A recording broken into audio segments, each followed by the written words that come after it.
I want to give you an update on the US Championship, and as expected, it's very tight. And I'm also going to show you a dramatic endgame from the previous round, from round 7, between Timur Gareyev and Fabiano Caruana. So what's happening at the top? Well, we've got Hikaru Nakamura out in the lead on his own with 5 points out of 7. 3 players just behind him: Fabiano Caruana, Lenier Dominguez, and Samuel Sevian on 4.5, Wesley So on 4. So really close. Let me show you this game. Timur Gareyev against Fabiano Caruana. They're about to get into a rook and bishop against rook endgame. This is move 87. Caruana has just taken the pawn on f6. Now, earlier in the tournament, Gareyev has actually defended this endgame successfully with the lone rook against Sevian. So could he repeat that feat against Caruana? Now, theoretically, this is a drawn endgame. In practice, it's not simple. Caruana actually already has some experience with this endgame. If you think back to the penultimate round of the Candidates Tournament 2016 in Moscow, where he had this against Peter Svidler. Now, Caruana actually got a winning position but couldn't finish it off. I'm sure that he's done his homework since then. Let's take a look at what happened in this game. So move 87, that means that under the rules you have 50 moves in order to checkmate. After that, the defender can claim a draw. Excuse me just a moment while I have a little slurp of tea. Cheers, everyone. Of course, you want to try to keep your king away from the side of the board for as long as possible. I'm going to zip through these next few moves very, very quickly. Basically, not a huge amount happens here. As I said, White is trying to make it as difficult as possible for Black to make progress. But it's always possible to force the king backwards.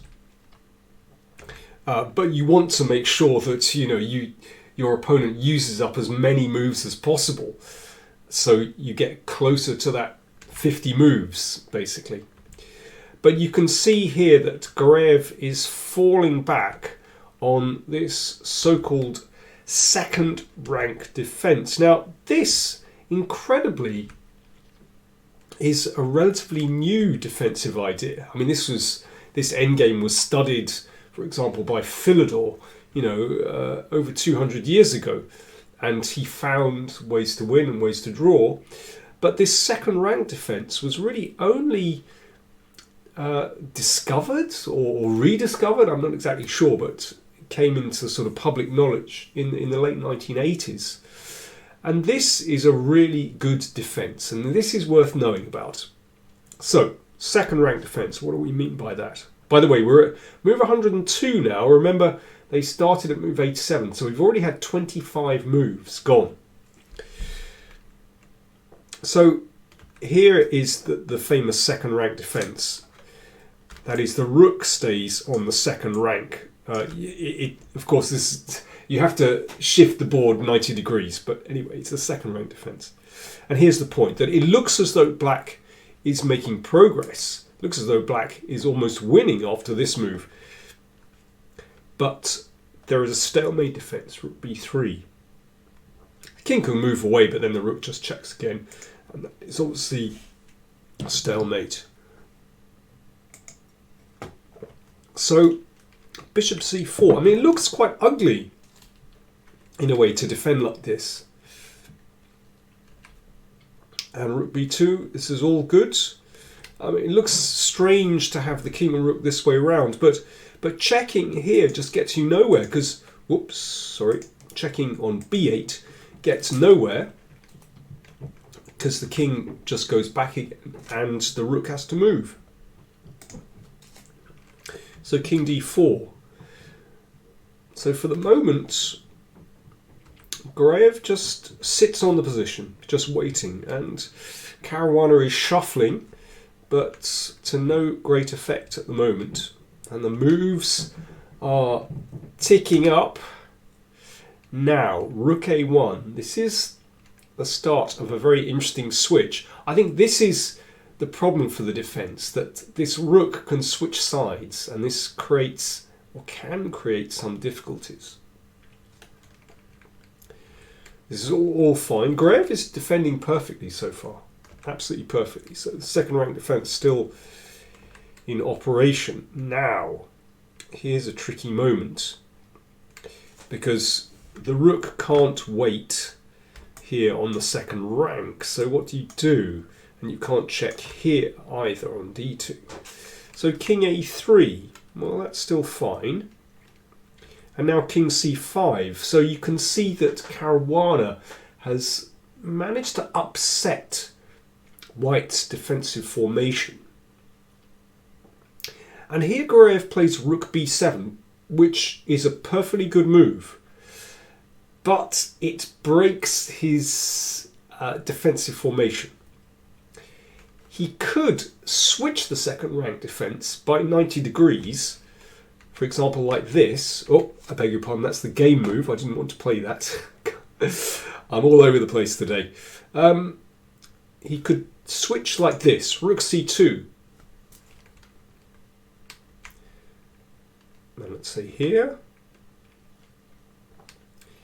And if check, then the king comes back here, and then rook c2, and we've managed to switch to just turn the defense by 90 degrees, and in essence it's exactly the same position. But maybe in that variation, that move rook c3, maybe that looks a little bit awkward.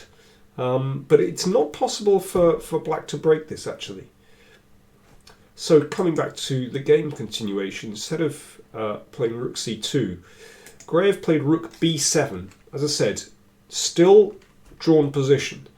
But now it gets a bit tricky, because after this move, rook d2, obviously mate threatened here. If the rook comes back to b2, that's the move we'd like to make, then this loses to a check. King can't come to b2, and then rook here.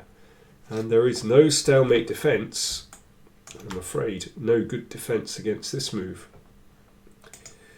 So after rook d2, threatening rook a2 mate, then rook c7. King b4, rook b2 check. This is still a drawn position. However, you can see that Caruana has made some progress in the sense that he's managed to break the second rank defense. But it's still a draw. Let's just keep the king out like this. Stops the king coming in, but it's getting tricky now. The king wants to come around the other side, potentially. And rook b1. Everything is still okay for black, actually. For white, I beg your pardon, for the defender.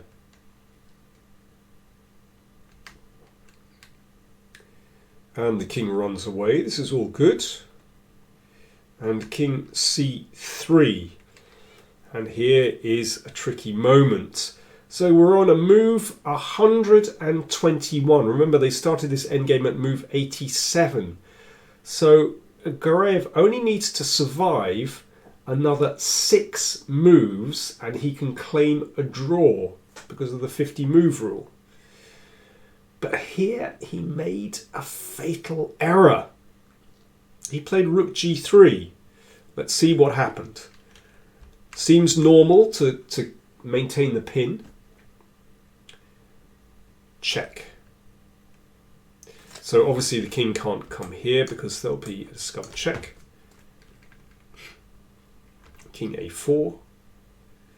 Rook h5. Now that's important because that stops the king moving here, and also it's going to switch around here. White can only wait. Rook h1. Threatening mate. King here, and now the crucial move. And there is no decent defense to rook checkmate on a6. Now this is move 125. 2 more moves and Gareyev would have been able to claim a draw. It was that close. Of course, he can prolong resistance by doing this, and black can't checkmate immediately, but when you make a capture, then the whole 50 move rule, the whole 50 move count starts again, so I'm afraid that wouldn't have helped him. So that was the final position. Incredible. Gareyev came so close. Let's come back to this crucial position. So this is where he played rook g3. Such a natural move, but loses. He could have simply stopped rook b5 check with rook h5. And here there's actually no way for black to make progress. You can hold the position, you can fiddle around and try and tease out white pieces in some way, break the defense, but that is still a drawn position. I have no doubt he would have made it with so few moves to go. Incredible, but well, very well done to Fabiano Caruana, who showed incredible determination and persistence to win that. So he's just half a point behind Nakamura, who's in the lead, and Dominguez Sevian also on 4.5. So I think, and Wesley So on 4. I think we're in for a really exciting finish in the US Championship. So I'll be keeping you updated on what happens there. Remember, if you're not a subscriber, then do click on the subscribe button below there, free to subscribe, and click on the bell for instant notifications for when we post a new video. Thanks for watching.